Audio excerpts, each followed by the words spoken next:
I believe you can see my screen. See the PowerPoint? Yes, ma'am. It's Yeah, visible. okay. Okay, thank you. Okay, so in the previous week session, we have seen that supervised learning comes with two major categories. One is your classification and another one is your regression. So we have seen a lot of examples on classification, like if I want to classify the cars, I can classify, or if I want to have to find the rent of the house or the price of the house, I will go for regression problem. So this is the difference between classification and regression. So in this case, classification says to which class it belongs to, and regression says how much. It speaks about the values.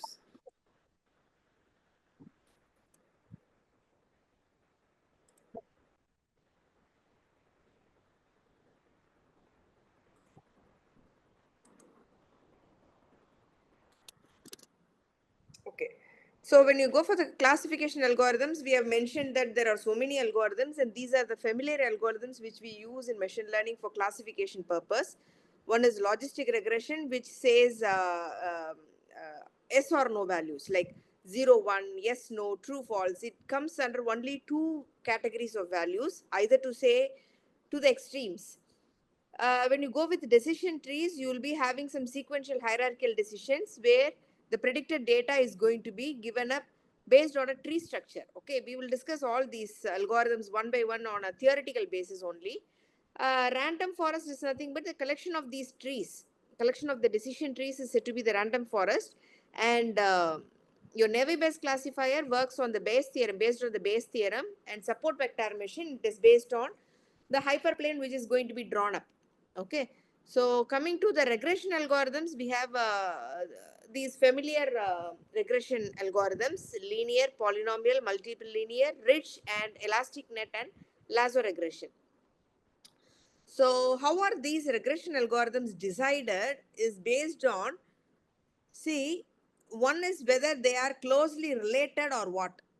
We should first decide whether the values of x and y are closely related or not. So to check that, we will go with either positive regression or positive correlation, negative correlation, and no correlation.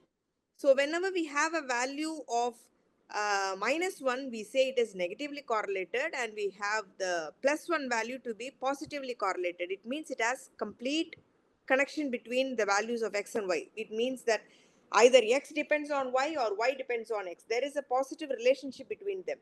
When you have a negative correlation, it means the values when of x when changed does not affect the values of y. So they are not related at all. This is the factor which decides whether the values of the variables are correlated or not. When you go with prediction, the prediction algorithm says that whether you are going to fit on a particular line to find a value. To find a new value, you should fit it on a particular line, which is mentioned as a linear equation as y is equal to mx plus c. This is nothing but a general equation of what we have for linear calculus. Okay.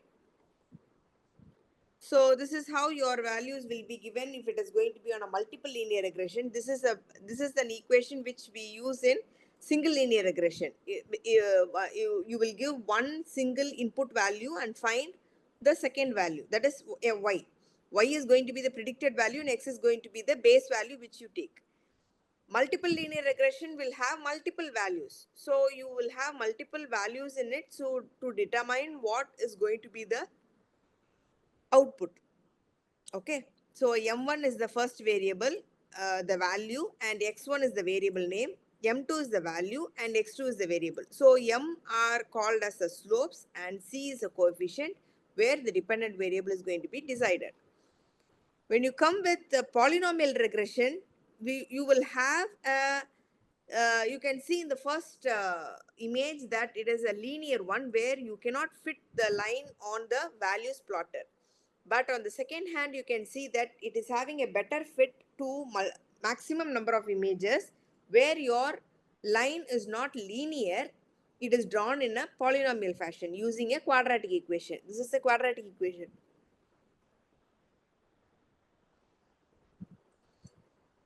So some of the use cases where regression is getting used is what you spend on a particular aspect, how to make a profit out of it, how much you spend on marketing, how much you spend on administration, what is the state of that. So based on that, your profit is going to be estimated. So these are the factors which decide the expenditures. These are the expenditures which decides the profit of the company. So this is how your multiple linear regression will work. So because profit estimation is Y, where X1 is R&D spend, X2 is administration expense, X3 is marketing spend, X4 is state, and X5 is the profit. So based on these variables, that is independent variables, your dependent variable profit estimation is decided. Okay. So coming to the accuracy metrics, we will be calculating a value called as R squared. You can see that, see, a line is drawn. This is called as a regression line. Some of the data which is determined is plotted. So the value between your current point and the line is said to be the error.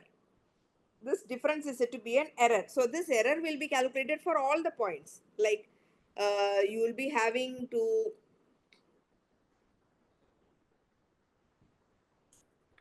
see, you will be calculating for here, what is the error for this, and what is the error between this and this. These two lines are on the line, so there is no error. What is the error rate in this, what is the error in this, and what is the error in this point. All these points which are away from the line will be calculated for the error.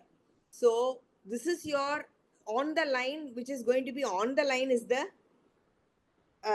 predicted is the actual value, and which is going to be outside the line, which is plotted already, is the actual value what you have.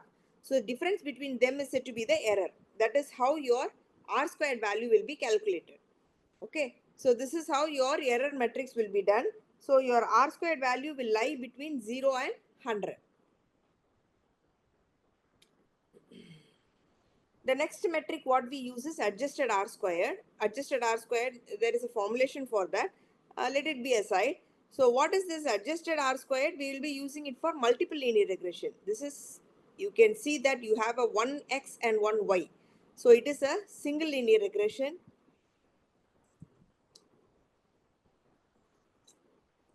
And this is what we call as the, for multiple linear regression, we will be using adjusted R squared. So what is this multiple linear regression? A problem like this is said to be a multiple linear regression where multiple values decide a single y. These are x1, x2, x3, x4, x5, and this is your y. Okay. So in that case, we will be calculating the adjusted R squared. So finally, we will have another set of metrics called as a cost function, which is said to be the mean square error and rooted mean square error. So when you have this mean square error, this is what decides the performance of your model. So what is it actually? It is going to be the square of the difference between the predicted value and the actual value divided by your total number of values. What we call as a cost function or the loss function. So this is what we call as a cost function or the loss function. Okay. There is another technique where we can reduce the errors. Instead of writing it as a drawing it as a single linear line, we can try to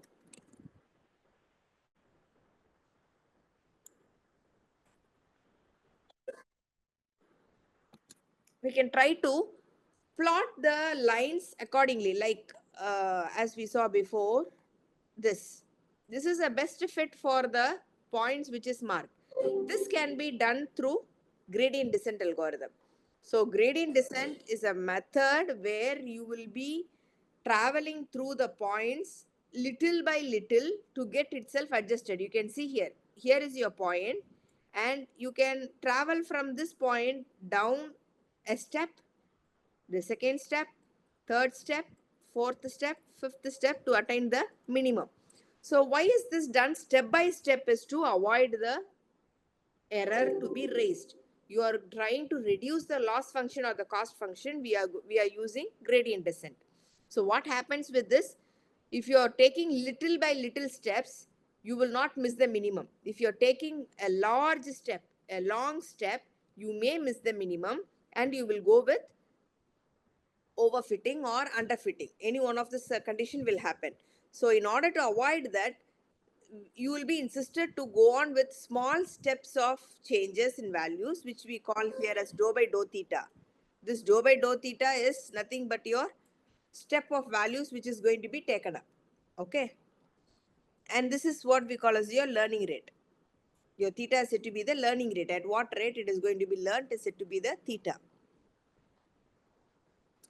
So these are the coding part. I'm not going to go with this. Okay. So when do we say it is going to be on a challenge? See here, you have some data marked in red and you have some data marked in blue. So this is one patch of data and this is another patch of data, and you can find here these two data gets mixed up with your blue data, with your red data, right? But this is not the point to where these data should be placed up. So this is where we have the underfit problem. You have a straight line drawn where you cannot fit the values properly. This is what we call as the underfit problem.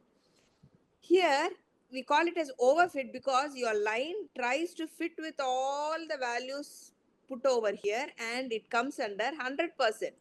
Your prediction is 100%. That is not an issue at all. But the problem is it should not be fit like this. So underfit will not be accepted and even overfit will not be accepted. The appropriate way is you can try to fix some values which can come up with the red values and which can come up with the blue values. So this set of values, which if you are trying to draw a line, you can see that this is something related to the gradient descent which we have seen already. So whenever you're going to draw either a straight line or a crooked line like this to fit all the points, then there comes an issue. So this is where your appropriate learning method is done. I hope you can understand this. Do you understand this diagram? See, the major part of machine learning is you should try to understand what is happening there. If you are not able to understand what is happening there with the diagram, or you're not trying to infer the values what you attain, then learning machine learning is of no use. Can you understand this? What is underfit and overfit?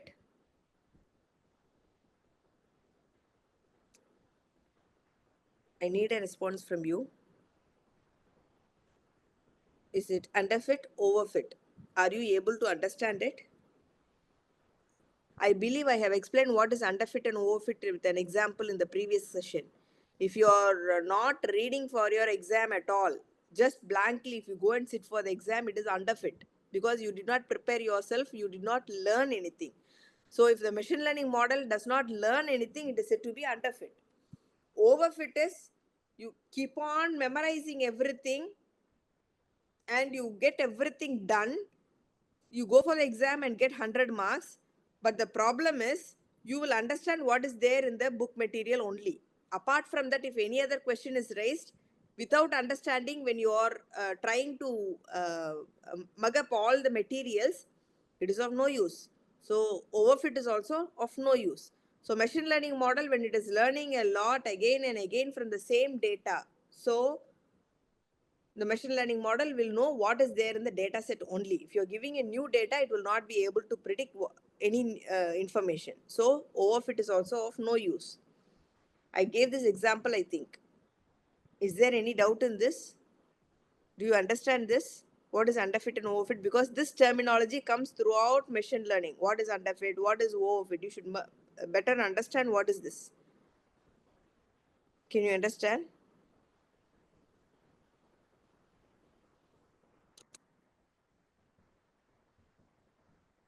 Can you understand? I need a response. Yes, yes. So shall I proceed? Yes, yes.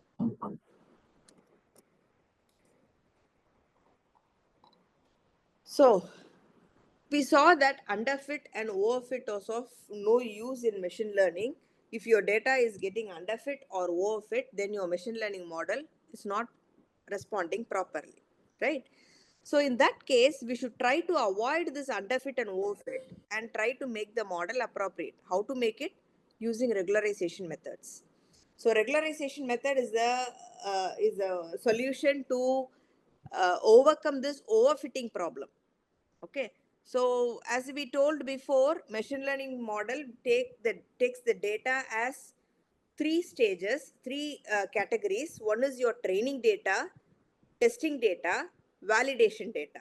So training data, testing data, and validation data. See, for example, let me have um,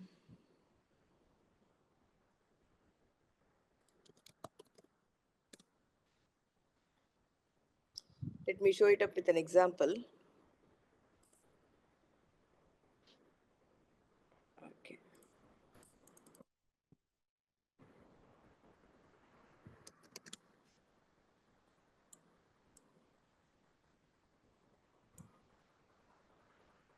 I'm having 20 data with me. I'm having some 20 data with me. So if I'm saying the train, test, validate. So we saw in your previous session that your training and testing data will be split up as 60-40 or 80-20. So let me have 60% for training and 40% for testing.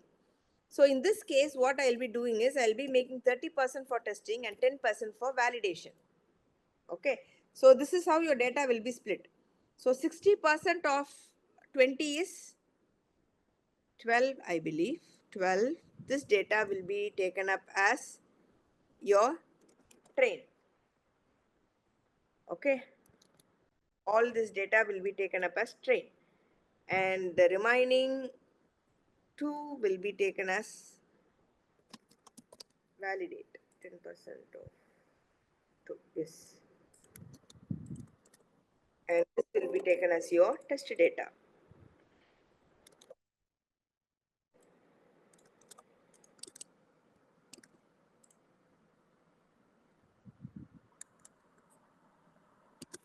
Okay.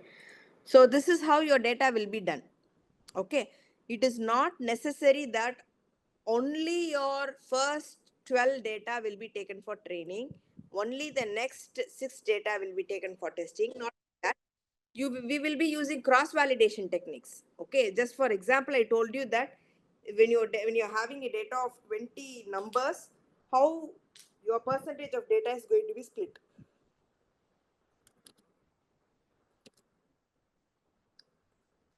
So your regularization will be a process. Just to explain what is your training and testing, I told you that example. So let me have this as your training data. Your red color is going to be your training data and your green colors are going to be your testing data. So you can see testing has complete 100% accuracy because both the data are fit on the line. But in testing, you have 1, 2, 3, 4, 5 data, out of which only one is fitting.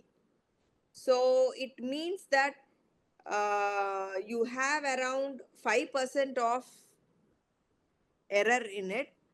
5% of accuracy in it, and 95% is going to be on error. So your testing accuracy is not good, whereas your training accuracy is overfit. It is overfit, so it is not able to test the process completely. I think you can understand it. Overfitting is this is what we call as overfitting. Overfitting means your training data will be completely fit 100%, but your testing data will be having a very worst performance in on testing and on validation also. Training accuracy, we will calculate two types of accuracy. One is training accuracy and another one is testing accuracy. Both your training and testing accuracy should be on an average to balanced thing. But if you're going on only training with 100% accuracy and testing is going very bad, it is called as overfitting problem. So to avoid that, we will be using these two loss functions in the elements. The second one is the regularization term. This is your regularization term, and this is your square of distance, which we calculated already. Okay, sum of square of distances between the predicted and actual value is a loss function. Along with this loss function, we'll be adding the regularization term. So, what are the types of regression we will have? We may have many types of regressions, where we will have the fourth type as a ridge regression. Ridge regression is the main objective of ridge regression is to have minimization objective. When we go for objective functions, we will have maximization problem and minimization problem. Minimization problem here in machine learning generally goes with minimizing the cost function, maximizing your accuracy. So here when we go with minimization, you can see that this is your least square objective. This least square objective is nothing but your loss function. Your loss function added with some penalty term multiplied by the sum of square of coefficients is what we call as a minimization objective of ridge regression. Don't worry about these equations. It is of no use to you to understand each and every term, because in machine learning, when you go with Python, everything is inbuilt. So you're not going to work on it. But since it is a theory part, I am not going to explain you these things completely. But when it is going to be on a part where you want to learn machine learning completely, at that point, you should know what is alpha, what is the sum of square of coefficients, why we do this. All these things you should learn when you're going with practical implementation. Excuse me. Similarly, for lasso regression also, you will have the same. But here, this is sum of square of coefficients. Here it is sum of absolute coefficient values. So only with these, the regression values will be different. And this is the coding part. I am not going to go with this. Going for the logistic regression, as we told before, we will have only two set of outputs on extremes. One is yes or no, true or false, 0, 1. So as you see here, this is 1 and the extreme is 0. So your values will either go with your x 1 or with 0. Okay. So this is how your logistic regression will work. So whenever we go with logistic regression, it means that we are going to predict yes or no category. Something similar to classification we can have. So some of the use cases where we go with logistic regression, loan sanction, whether to sanction a loan or not, yes or no. Customer segment, to which segment do they belong? Whether they are a prompt customer or they are not a prompt customer. Spam filter, exam results, pass, fail. Spam filter is yes spam, no, not spam. So these are some of the examples of logistic regression. We will go with the major aspect of machine learning, where we will go with confusion matrix. So you should know what is confusion matrix. We have some terms represented here as TN, FP, FN, TP. These are the four major terms which decides what is the accuracy of your problem, okay, of your classification problem. So when you go with a classification problem, you should know what is the accuracy of your model. Your Python model will, your Python programming will instantly reveal what is accuracy, what is the confusion matrix and everything. But you should understand what is the confusion matrix we have. See, this is how your confusion matrix will look like. TN is true negative, false positive, false negative, and true positive.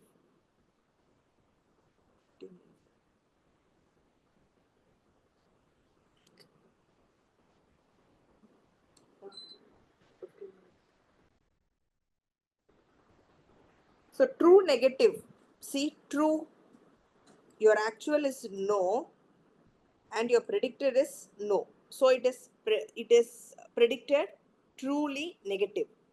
Then negative is predicted as negative only. Here it is false positive. Negative is predicted as positive. So false positive. Negative is predicted as positive. Here false negative. Positive is predicted as negative. true positive, positive is predicted as positive. So this is how your confusion matrix will be read, and your accuracy score will be calculated based on this TP plus TN by total, how many values you have. So you have another set of graphical outcomes where you will calculate the ROC curve and area under ROC curve. So this is your ROC curve, region of interest curve, where you will be having your ROC values, receiver operator characteristic. So this is the one which decides how many true positive and false positive rates are given on random assignment we will be having. So the same graph is drawn here. So the area under this ROC will be calculated. This measures how much your model is perfect.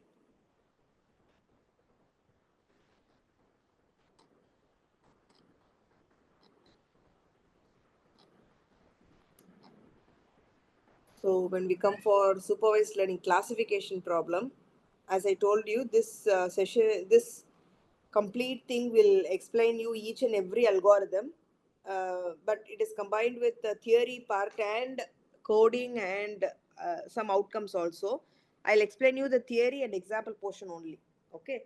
So your classification problem, suppose if I have some article, I can segregate them as technology, sports, and entertainment. This is classification. As we saw before, the car can be classified as SUV, sedan, XUV, several types of cars. So how is your classification problem actually happening is you will have some training data. Your training data is given, which is given to the classification algorithm and prepared as a classifier model. So what is the query I will have there? If the rank is professor or the years is greater than 6, then tenured is yes. So from this, what the machine learning model understood is this. This is what its understanding is. Okay. So when you have a classification process, we say that this is what your data set is. Your testing data is given. Your unseen data, that is your new data, is given as Jeff, Professor 4. So what is the output? It is going to be yes. Okay. It is based on this model what you have. Okay. So what is the workflow of this classification problem? Your input is given to the feature extractor. Your features are extracted and it is given to the machine learning model. This machine learning model along with the label, because it is supervised. Since it is supervised, it will have the label. If it is unsupervised, this label will not be present there. So this machine learning algorithm will be converted into a classifier model, which will be labeled later. So this is your training session where the label is given. In your prediction session, your input is given and the label is created. So this is how your supervised learning model will happen. Like you have set some set of values where it will be given to the labels. Your training data is given. From there, the feature vectors are extracted and given to the machine learning algorithm. And when you give a new set of data to it, again the feature vectors are extracted and it is fed with the feature vector which is already extracted and the predictive model is created. So your expected label will be generated. That is how your supervised model will work. One example is sentiment analysis, fraud detection, face detection. And these are the 4 common algorithms which we use in classification: decision tree, random forest, navy Bayes, and support vector machine. So when you go with decision tree, you can see that you will have all the structure to be given as a tree where you have a root. Generally, when you go with the algorithm, data structures and algorithm, you will find the same set of structures where you have the root and levels of each leaf. And this is going to be a terminal node, which we call as the leaf node. And this is how your data will be represented.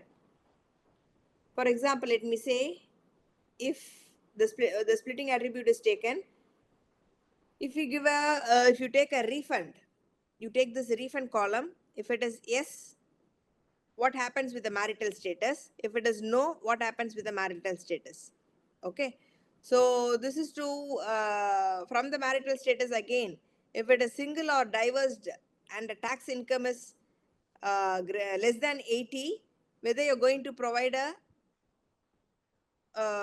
you're going to provide the class as a cheat class or not, whether they are, it is something from the bank account where the refund was there, marital status and taxable income is given, and it is going to decide whether the person may cheat or not.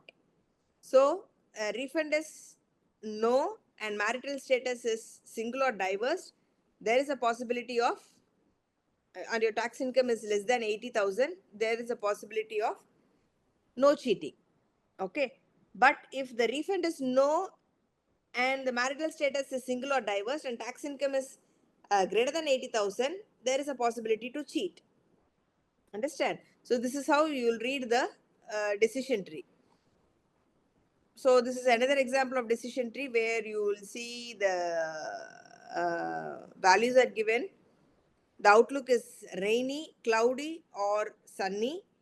So if it is rainy and windy, then the opportunity to play is high and not to play is very low. If it is rainy, windy and the wind is strong, then the opportunity not to play is high and the opportunity to play is low. Okay, so this is how your decision tree will be formed. So when you form a decision tree, we will use these two terms, metrics, entropy and information gain, to understand which is the best classifier. Then when you go with the random forest, as we said before, random forest is a combination of multiple decision trees where a technique of bagging and bootstrapping is introduced. Coming over here, see, you can see this is a decision tree classifier as we know before. So the classifier, you can see this is one classifier, this is the second classifier, this is the third classifier, which all together combines to form a matrix to form how many true positive is there, true negative is there, false positive is there, false negative is there, and finally your accuracy will be calculated. This is how your classification process works. Okay, calculation terms and codings I'm avoiding since it is not meant for you. This session is just to introduce the terms of machine learning.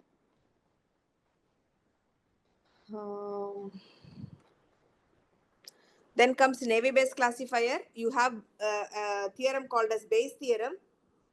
So in Bayes theorem, we will have the probability values of A such that B, A given B.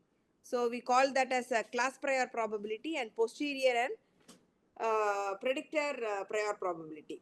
So based on these, we will be calculating the values of the Bayes values. The Bayes values will be calculated like this.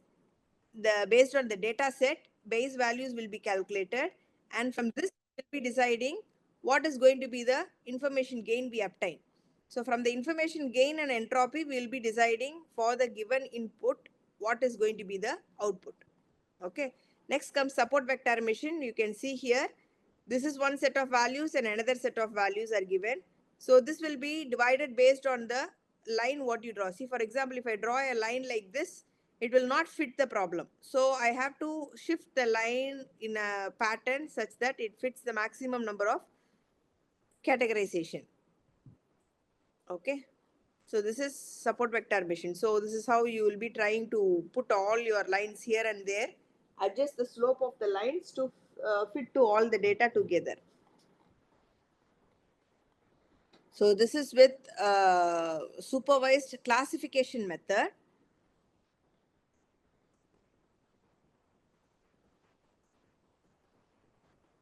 These are all the coding part, which is not up to you. Next comes the unsupervised learning process.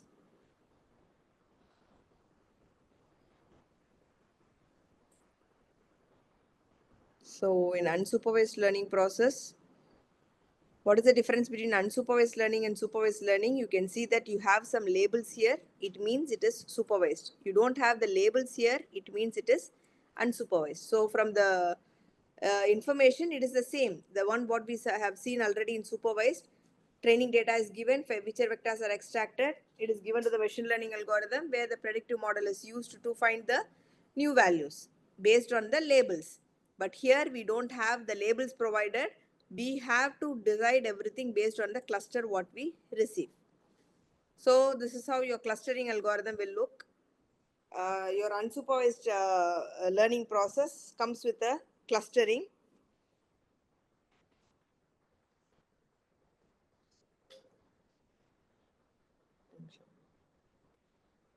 So here you can see you have multiple animals and birds here.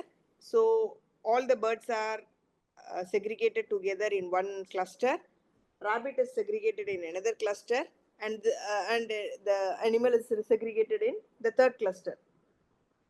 Okay, so this is how your clustering will happen, and from this you can use this to find the anomaly detection. You can see here some red dots and squares are plotted, and some which is blocked, and you have some yellow and you have some blue also. So out of all that, if I want to understand which is going to be the anomaly, which is going to be the odd man out, then I can do it using clustering method.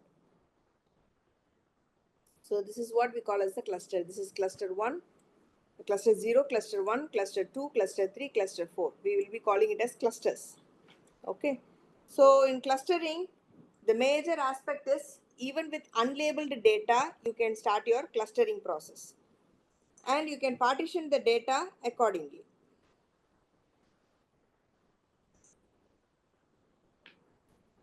Okay, so a clustering can be of two types, hierarchical clustering and partitional clustering. Your hierarchical clustering can be given as agglomerative and divisive, and partitional clustering can be given as k-means method and fuzzy c-means. So these are the methods what we use.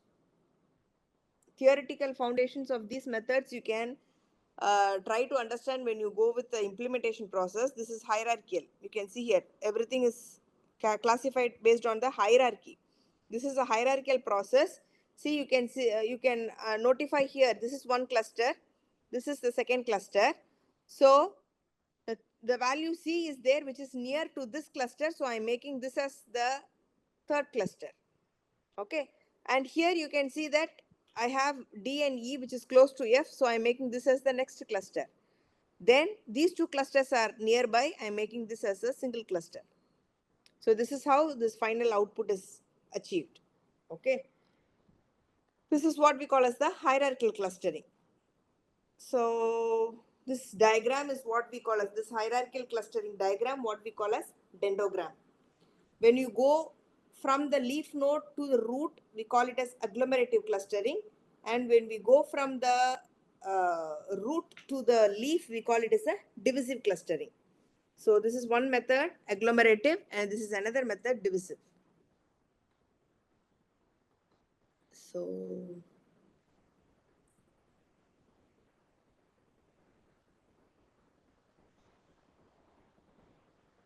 these codes we are not going to see. Then we come for the next method, which we call as k-means clustering. K-means clustering is initially based on the centroids what we use. See here, we have some data points given here. These are some of the data points, and we will randomly choose some center points. If I want to make 3 clusters, I'll make blue. I can choose any point randomly. It is done on random basis. Then all points nearby this blue point is chosen as blue, and all points nearby this red is chosen as red, and all points nearby the pink is chosen as the pink. Okay, but you can see here I have a possibility that this can also be red. This can also be given as a red, right? Or I feel this is another center. Okay, so this can be made as one cluster, and this can be made as another cluster, and this can be made as your third cluster. So this is based on the distance what is getting calculated. So based on the distance calculated, you can see that the centers move here and there, and your red point becomes 1, 2, 3, 4 points. Here you can see you have only 3 points. Here you can see you have 3. Here you can see you have 2 points. So when you push this center point to here, when you push the center point, then you can make the next point also. That is this point. Suppose if I make this as the center, I can make this also as a red.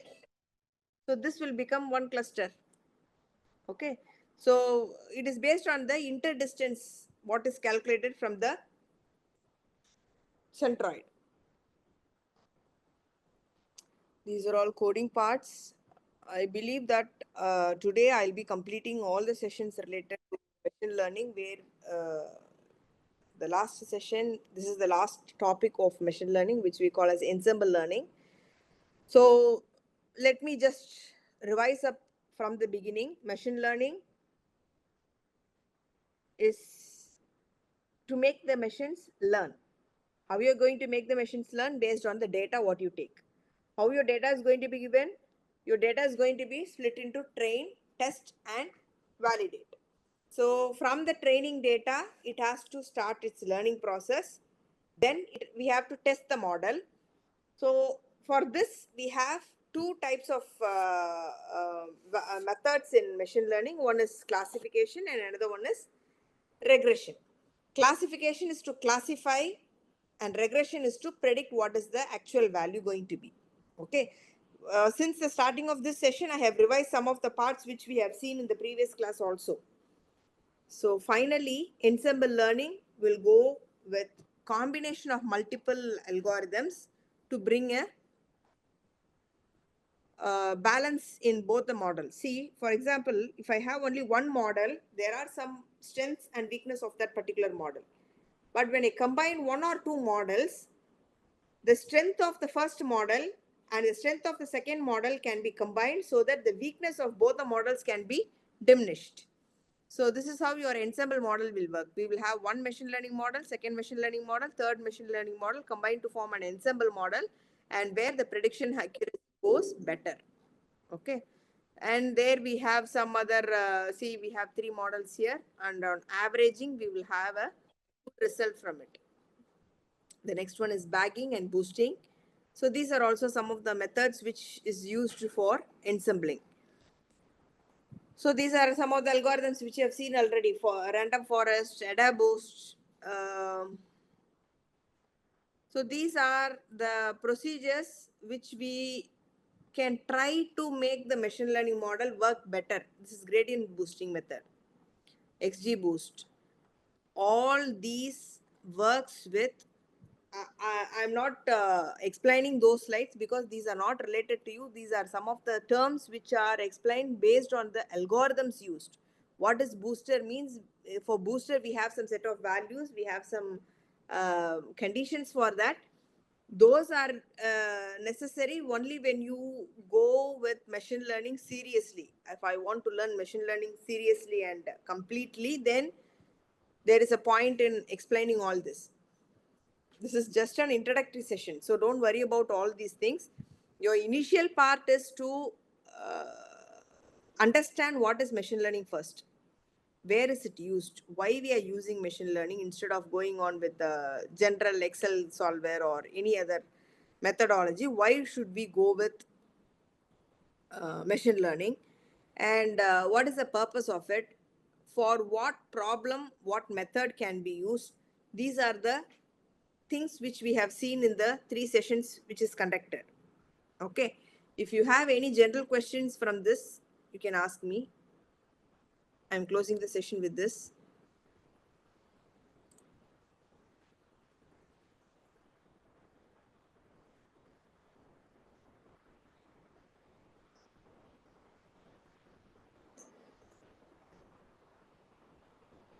No questions?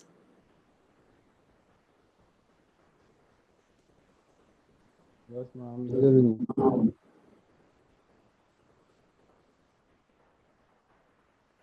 Shall we wind up the session? If you have no questions, we shall wind up.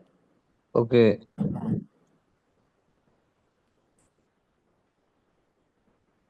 Yes, ma'am. Good evening, ma'am. Yeah, good evening. Please, I just need some clarification regarding this the the artificial intelligence, data science, and machine learning. Mm. Data science and machine learning, they are a subset of artificial intelligence. Yeah. But on the other note, it says that data science is more detailed than artificial intelligence. See, artificial intelligence is the base for everything. Why we go for machine learning, why we go for data science, these are the implementation techniques which comes from artificial intelligence. Okay. But only with artificial intelligence, it is very difficult for implementation. If I have a complete knowledge on artificial intelligence algorithm, there is no use. Only a theoretical knowledge I will have. But when I want to extend it to my practical implementations, I need either machine learning algorithms or data science procedures to work on the machine learning algorithms with my data. You understand? Okay.